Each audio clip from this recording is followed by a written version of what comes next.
नमस्कार, आप देख रहे हैं न्यूज वन हिंदुस्तान। इस वक्त की खास खबरों में मैं हूं आपके साथ ज्ञान प्रकाश पांडे।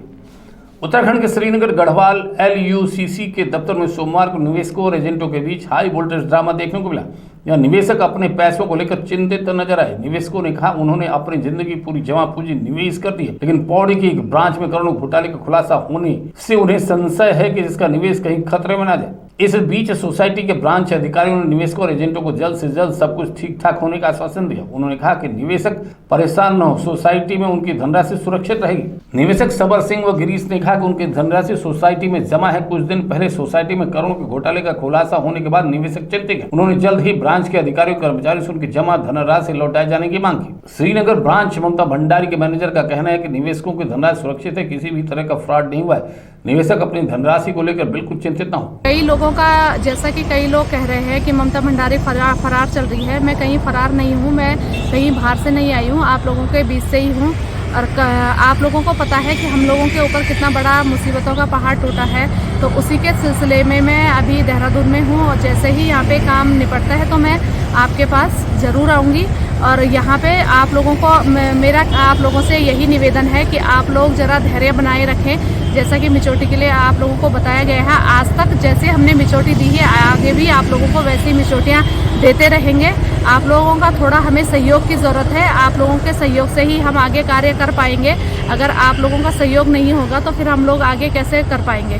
तो आप लोगों से हाथ जोड़कर मेरा निवेदन है कि आप लोग हमारा सहयोग करें और अपनी मिचोटी की चिंता न करें। आप लोगों को मिचोटियाँ मिल जाएंगी, सबको मिचोटियाँ मिलेंगी। सर, यहाँ का तो सब ठीक ठाक है।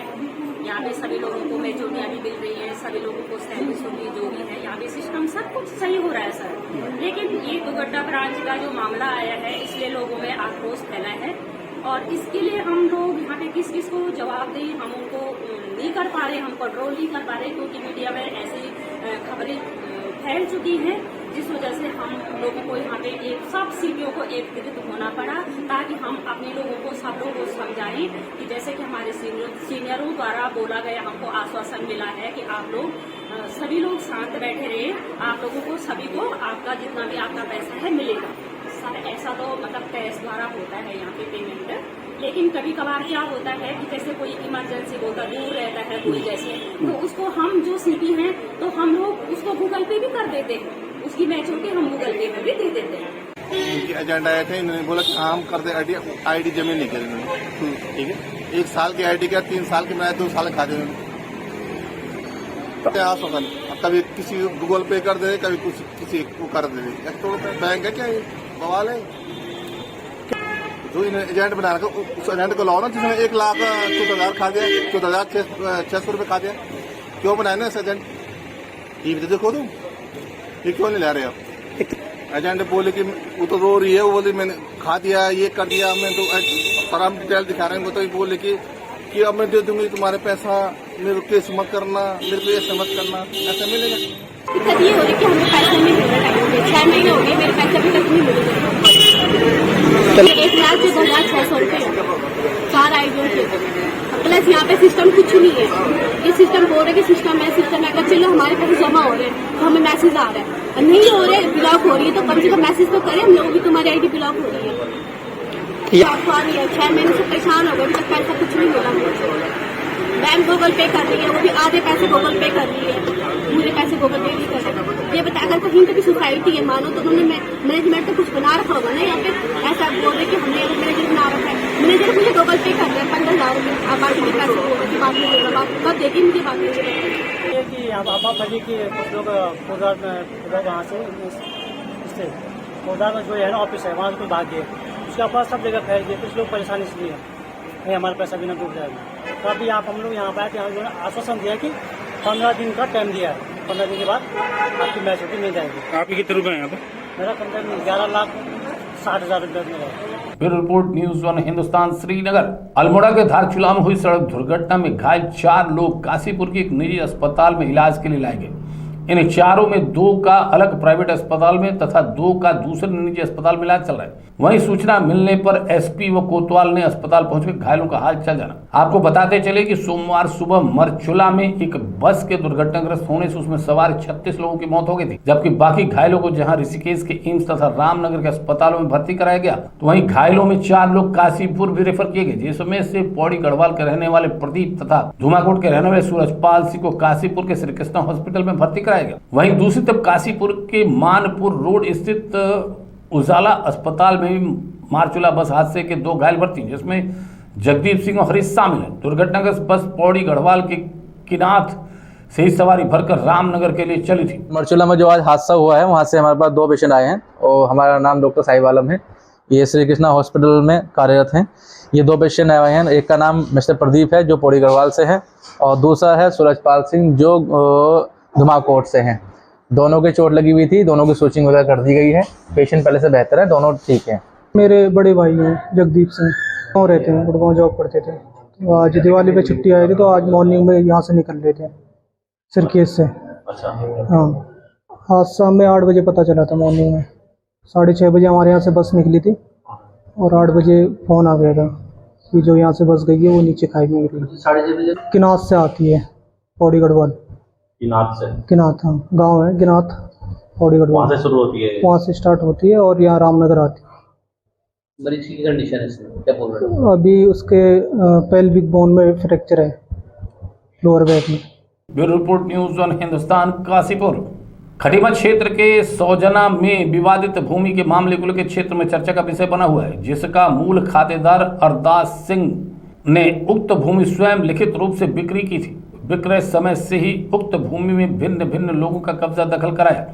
वहीं अब अरदास सिंह द्वारा कारणवश उनके द्वारा जबरन अवैध रूप से खड़ी फसल को जोत दिया गया, जिसको देखते हुए भूतपूर्व सैनिक संगठन के अध्यक्ष गंभीर सिंह धामी के नेतृत्व में भूतपूर्व सैनिकों ने इसका विरोध करते हुए उप जिलाधिकारी रविंद्र सिंह बिष्ट को ज्ञापन देकर न्याय की गुहार लगाई और जांच कर अरदास सिंह व उसके दोनों पुत्रों के विरुद्ध आवश्यक कार्रवाई करने की मांग की।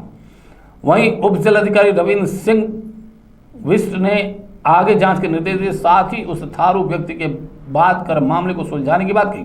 का जो है पुलिस में है तो इनको हमको तो मिला नहीं हो। हमने उस दिन बुलाने की कोशिश भी की थी जब हम खेत में गए थे, तो इनको बोलता कि मैं पुलिस में हूँ, मेरे का आप कुछ नहीं बिगाड़ सकते हो।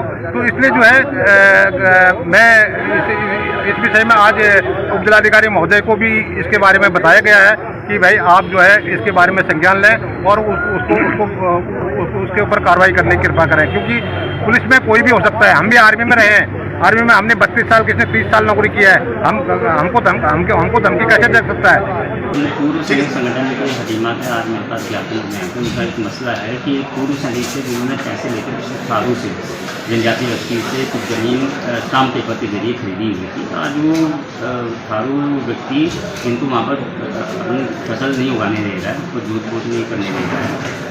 तो ये मसला, क्योंकि देखिए 3 जून 1981 के बाद जो यूपी जगह में जो संशोधन हुआ, उसके बाद जो ST लैंड है वो नॉन ST लैंड को नहीं जा सकती है किसी भी तरीके से। तो वो एक मामला थोड़ा सा संवेदनशील है, क्योंकि अगर थारू नॉन थारू को बेचता है वो जमीन सरकार में निहित हो जाती है। ऐसे कई मामले यहाँ पर है, थोड़ी संवेदनशीलता भी है इसमें, इसलिए हम इसका जांच करेंगे और जो थारू व्यक्ति उससे भी बात करके मसले को सुलझाने का प्रयास करेंगे।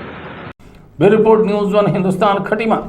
जन संघर्ष मोर्चा कार्यकर्ताओं ने मोर्चा अध्यक्ष एवं GMBM के पूर्व उपाध्यक्ष रघुनाथ सिंह नेगी के नेतृत्व में तहसील घेराव कर विधायकों के वेतन भत्ते पेंशन बंद कराने को लेकर तहसील में प्रदर्शन घेराव कर मुख्यमंत्री को संबोधित ज्ञापन उप जिलाधिकारी की मौजूदगी में तहसीलदार विवेक राजौरी को सौंपा। नेगी ने कहा कि प्रदेश का सब इससे बड़ा दुर्भाग्य क्या हो सकता है कि जो प्रदेश कर्ज के सहारे चल रहा हो तथा उसके ऊपर लगभग 90,000 करोड़ की उधारी एवं प्रतिवर्ष लगभग 6600 करोड़ रुपए ब्याज के चुका रहा हो। ऐसे प्रदेश में एक विधायक को लगभग 3 लाख रुपए वेतन भत्ते व 40,000 पेंशन प्लस स्लैब और 20,000 रुपए ईंधन भत्ता दिया जा रहा। इन हालातों में प्रदेश दिवालिया नहीं होगा तो और क्या होगा। नेगी ने कहा कि इन माह गरीब विधायकों के प्रतिमाह वेतन भत्तों के नाम पर 1.5 लाख रुपए निर्वाचन क्षेत्र भत्ता, 30,000 वेतन, 60,000 जन सेवा भत्ता, 27,000 ईंधन तथा 6,000 टेलीफोन मोबाइल खर्चा इत्यादि दिया जाता है। धरना किया है दरअसल विधायकों की जो चाहे पेंशन हो या वेतन भत्ते हो, इनको बंद कराने के लिए जन संघर्ष मोर्चा ने मुहिम ठान ली है।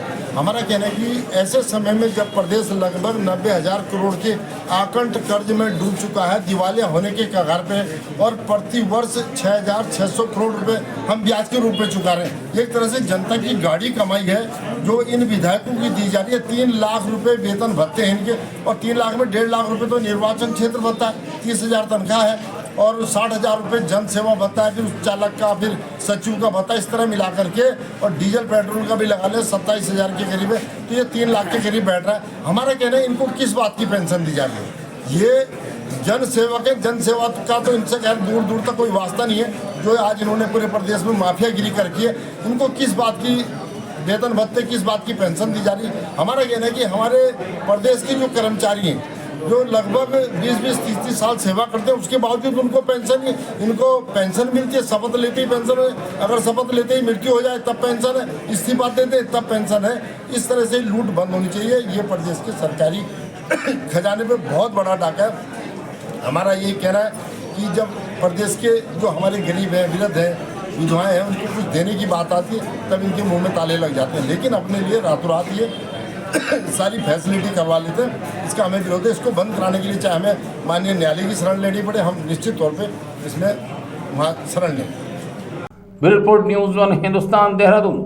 सर्वोच्च न्यायालय ने कहा कि उत्तर प्रदेश मदरसा अधिनियम केवल इस हद तक असंवैधानिक है कि फाजिल और कामिल के तहत उच्च शिक्षा की डिग्री प्रदान करता है, जो यूजीसी अधिनियम के विपरीत है।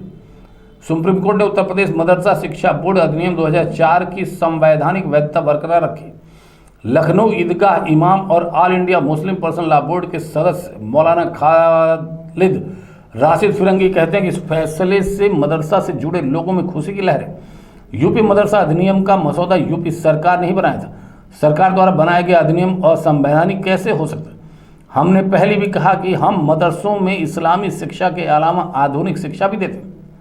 नहीं, हम लोग अभी जो सुप्रीम कोर्ट ने फैसला दिया है उत्तर प्रदेश मदरसा एक्ट के सिलसिले में कि वो अनकॉन्स्टिट्यूशनल नहीं है बल्कि कॉन्स्टिट्यूशनल है, और इलाहाबाद हाई कोर्ट के उस फैसले को रद्द किया है। इससे तमाम मदरसे से मुताल्लिक़ लोगों में खुशी और मसरत की लहर दौड़ी है। और जाहिर सी बात है, ये यूपी मदरसा एक्ट उत्तर प्रदेश की हुकूमत ने खुद बनाया था, तो कोई भी एक्ट जो हुकूमत ने बनाया हो वो किस तरीके से अनकॉन्स्टिट्यूशनल हो सकता है।